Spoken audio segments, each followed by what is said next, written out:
Most of us can get our kids through a math book. Most of us can get our kids through a history book or a geography book or things like that.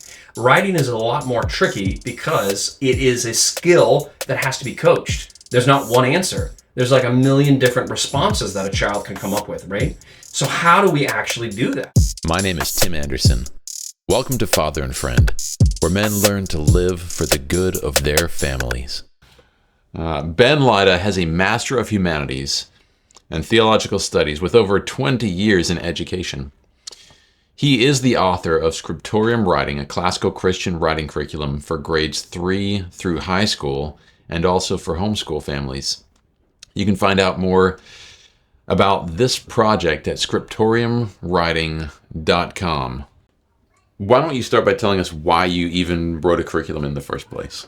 Yeah, I really appreciate that question. Let me tell you that I've been in education for about 20 years, and I've spent a lot of that time trying to teach students how to write, and I've taught from 4th grade all the way up through 12th grade and even some college, and I see that really the majority of students still struggle with writing. And if you're a homeschooling family in particular, there's a lot of things that we know how to do at home. Most of us can get our kids through a math book. Most of us can get our kids through a history book or a geography book or things like that. Writing is a lot more tricky because it is a skill that has to be coached. There's not one answer. There's like a million different responses that a child can come up with, right? So how do we actually do that? We need a little bit more assistance than we do in a lot of other subjects. And a lot of people, I find, both teachers and parents, are a little intimidated by writing. So let me tell you about my experience in the classroom. When I started teaching writing in the classroom, I did it in the conventional way. The conventional way is typically the 5-paragraph essay. And so it could be a middle school student, it could be even an elementary school student or a high school student, and you're going to teach them 5 paragraphs. I don't know why we came to 5, but it's 5. Typically goes like this. Let's say, for an example, you want your students to write about The Hobbit. Tell us why Bilbo is courageous, right? So they write it out, and the kid says, okay, what do I write? Well, first you write a thesis. And they say, okay, what does that look like? And you tell the kid, well, you need to write a thesis that says Bilbo is courageous because he wants to give up the Arkenstone to the elves or something like that. And the kid's like, okay, I can write that. And then the kid says, what do I write? And then you turn to them and say, okay, well, now you have to support that with supporting evidence. In fact, you should have 3 points because we're going to write a 5-paragraph essay. You've got to have 3 points for your 3 body paragraphs. And so the kid says, okay, what are my points? Well, why do you, and you'll ask some questions. You go through this long process. It's very difficult. You go through this process. You say, okay, why do you think he's courageous? How do you think he showed that courage, et cetera, et cetera? Mm-hmm. And let's say you come up with those 3 points. And now he's got 3 points. He's courageous because he gave the stone, because he went with the dwarfs, because he, et cetera. And then you have that. You have this sort of outline this is forming. And then the kid's like, well, what do I do with these paragraphs? What do I write? And you say, okay, I'm going to show you how to write a 5-sentence paragraph and a 5-paragraph essay. I don't know why there's 5, but it's 5 sentences. And so you're going to take that topic sentence, and now you're going to show them something that looks like topic, evidence, commentary, right? And now your kid's bewildered. Goes, what is commentary? And most teachers, most professional teachers, will say, I know commentary when I see it. It's very difficult because it's abstract idea on what it is. And so the kid says, what do I write? So really what we end up doing is creating these very elaborate outlines that are almost like a fill in the blank. And so we're now writing by number. Like paint by number, we're writing by number. I was very good at that. The filling in the blank. I was very good at it, yeah. Yeah, well, it's easy to teach, and you feel like you did something, and it's easy to grade, right? But it's actually not writing. We don't write by filling in the blank, right? We write from ideas. And this is the big difference, okay? What we typically do is we go straight to outline, and we skip the first step in writing, which is ideas. In the classical world, there were what's called the 5 canons of rhetoric. There's invention, arrangement, style, memory, and elocution. Now, memory and elocution is for giving oral presentations. With writing, all we need are the first 3, invention, arrangement, and style. Okay? In conventional approach to writing today, we skip invention and we go straight to arrangement and style. So we teach outline all day long. We teach them how to fill in the blank. We teach them what goes what and where. And then maybe for style, we'll teach them a few things like literary devices, like we'll throw in a simile or a metaphor here and there. But we never show them how to come up with content. And I experienced that for year after year and year in school, that kids don't know what to write. They struggle with creating content. Because what we've done is we've given them a form, and they said, cram some ideas into that form. My writing curriculum actually teaches them to start with an idea and find a form to fit that idea. Okay? So invention, historically, was taught through topics of invention, such as a narrative, or opposite, or an analogy. So you go to that same kid and have him talk about courage, and you say, hey, can you narrate a story about courage? And the kid says, yes. And he says, can you tell me the opposite of courage? I'll say, yeah. I don't know, cowardice? Like, okay. Can you tell a story about that? Yes, I can narrate a story about cowardice. I know a guy who was really scared in this book I read. Okay, that's good. Can you have an analogy? What's courage like? Well, courage is, I don't know, it's kind of like a lion. I guess they're not scared. Okay, good. And then how about testimony? Can you get something from scripture about courage? Show them how to use a thesaurus. Takes a couple of minutes. Okay, I found a scripture on courage. That works. Okay. They just wrote an essay. Mm-hmm. And everything that we lead them through with these topics of invention are very intuitive and very natural. Narrative, opposite, testimony, etc. And so we're not trying to write a five-sentence paragraph. It doesn't matter how many sentences they write, because that's real writing. We're not telling them to write 5 paragraphs, because that's not real either. We're telling them to create enough paragraphs based on how many ideas they have, and we lead them through with these topics. In the ancient world, they would train students in this way of approaching writing through a series of exercises called the progymnasmata, which simply means proto-exercises. It's what you study before you study formal rhetoric. So another problem we have in our contemporary world is we know that we want our students to be able to write this kind of college-level academic essay, and that's all the push in high school, right? So by the time the kids get in high school, they're really struggling with thesis and evidence and commentary. And what a lot of schools, even good classical schools, will do is they'll simply start the process younger and younger and younger. Mm-hmm. So now you have 5th graders and you're trying to show them how to write a 5-sentence paragraph, mm-hmm. or showing them how to write a thesis. Again, this is not developmentally appropriate, whereas the progymnasmata starts with a fable. And a 3rd grader can tell a fable and find the moral. It goes through description and narrative. And then maybe around 5th grade, 4th or 5th grade, you start working on proverb, where you take a proverb and you amplify the proverb using the topics that you learn. Again, you find a proverb and you say, what virtue is being praised here? You say, well, this proverb is praising diligence. There's your thesis. We ought to praise diligence. And by proverb, you're not meaning a biblical proverb, just a proverb. I can't. Well, there are biblical proverbs. There are. Yeah, absolutely. There are biblical proverbs in my curriculum. There's other proverbs as well. Mm-hmm. And students can choose their own. Mm-hmm. Because we want them to follow their ideas, mm-hmm. right? So then they go through this whole series of headings, essentially. We should praise courage. Can you narrate a story about courage? Yes, I can. Can you tell me the opposite of courage? Yes, I can.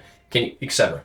Mm-hmm. Right? So pretty soon, I find that when I started teaching writing in this way, I'd have 4th and 5th graders writing pretty darn good stuff, and they enjoyed it. And this is one of the biggest problems with the conventional approach to writing is kids hate it. Mm-hmm. I mean, I hate it. Most of us hate it because it's tedious and it's not natural and it's not intuitive, mm-hmm. and it's not based on ideas that we actually have, which is the whole purpose of writing, is sharing our ideas. Mm-hmm. It's just trying to meet some sort of arbitrary standards that somebody invented who really liked the number 5. Yeah. Would you say that learning writing in this way is a little bit like learning a language by learning grammar?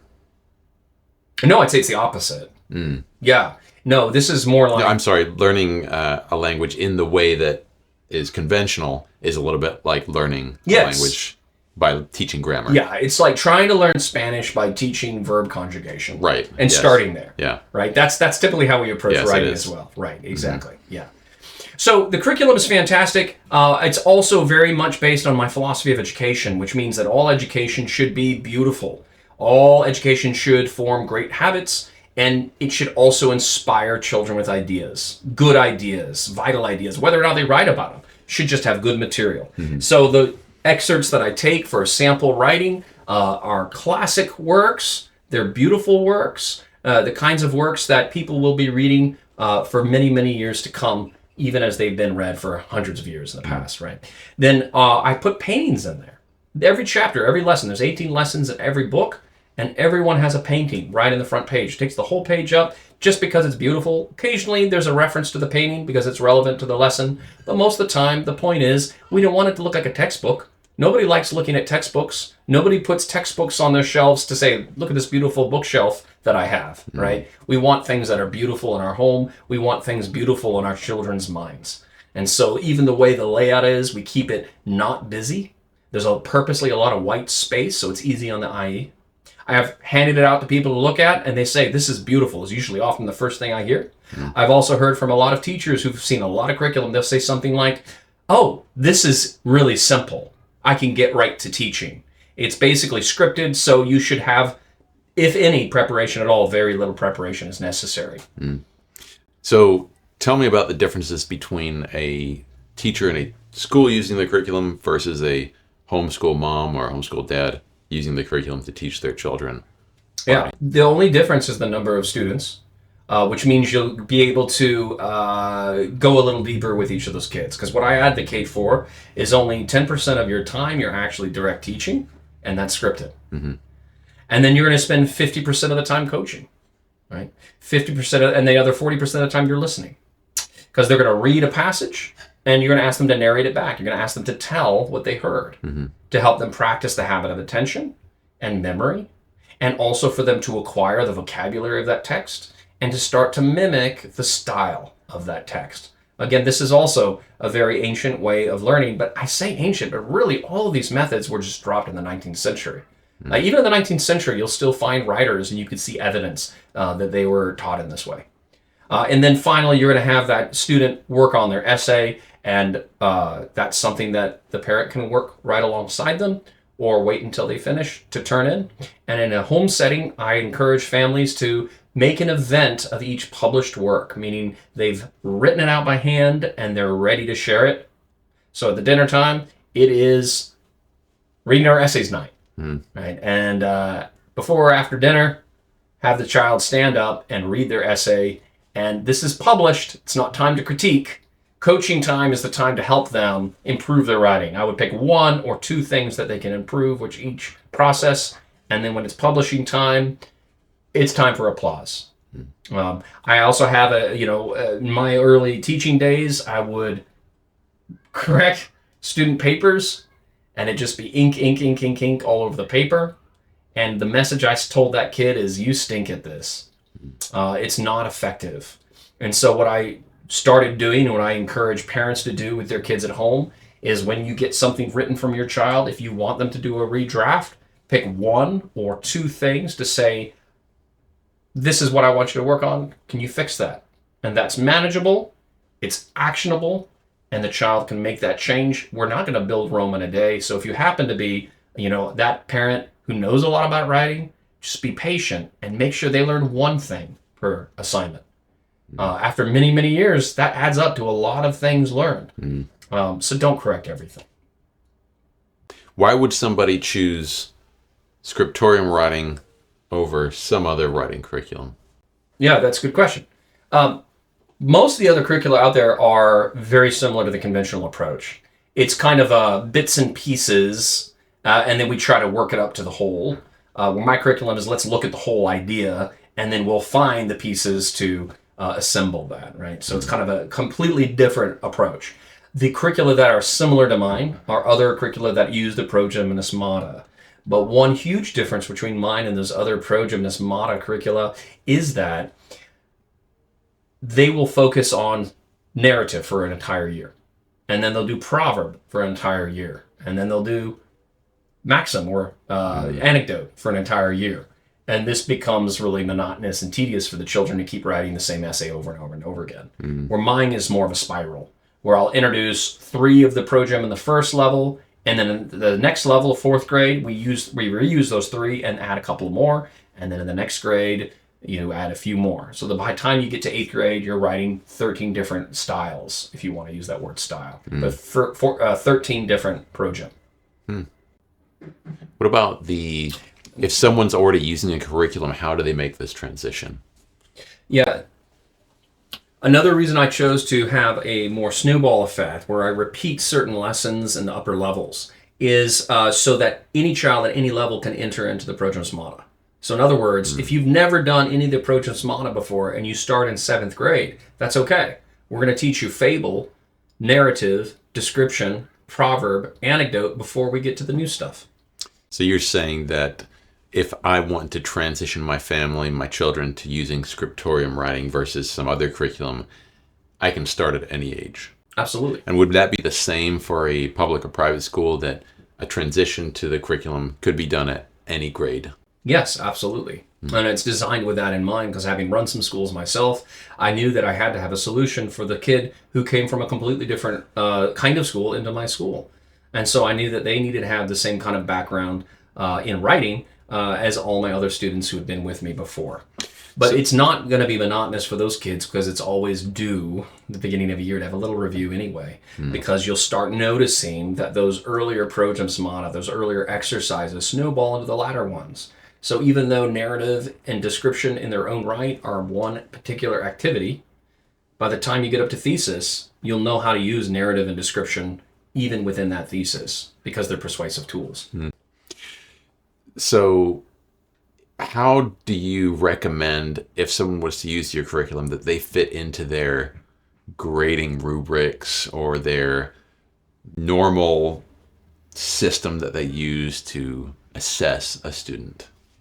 If you're in a conventional school that requires grades, I would expect you to choose 3, 4, depending on the grade level and the needs of the school, 3 or 4 essays that are written up, that you conference with that teacher, choose those 2 or 3 things the student needs to improve, and then grade that final product. But what we need to get away from is grading a process. We need to grade final products. A lot of the times I would encourage people to just let the students write one draft without teacher comment and share those papers, even with a large classroom, share those papers in the classroom to make it public. The students want to do a good job, and so them reading their paper to other students is more motivating than a grade, which is somewhat abstract. Plus, they'll hear writing from other students and they'll kind of get an idea, oh, I hadn't thought of it like that. So you're saying that they would pick 3 or 4 papers that they would actually grade and use those to create a grade from. Right. And the remaining papers would be just part of the learning process. That's right. So they can fit the curriculum to their grading system instead of the other way around. That's right. There's 2 ways to look at assessment. One is formative and one is summative. Formative assessment should not be graded. The children are still forming their relationship with that content. And I'm talking about all subject matters. Summative is what you grade. And summative really ought to be only a few times a semester. A midterm, a final exam, definitely. And then maybe a couple of checkpoints along the way. That's great. What I really want to say here at the end is that the most important thing to me as an educator is that children have a strong relationship with that content area, that they care about it, that they actually want to learn that. And so everything in this curriculum is designed with that in mind, that it's beautiful, that it's not overwhelming, that there is regular and consistent practice, that there's ideas that they get to explore, that the texts that we choose are interesting and engaging, that we don't over-assess them, but that we do help them grow through discussions and sharing of their work. All of these things are pointed to one thing, that in the long run, they actually like writing, and they're not intimidated by it, and neither will you be. My name is Tim Anderson. Welcome to Father and Friend, where men learn to live for the good of their families.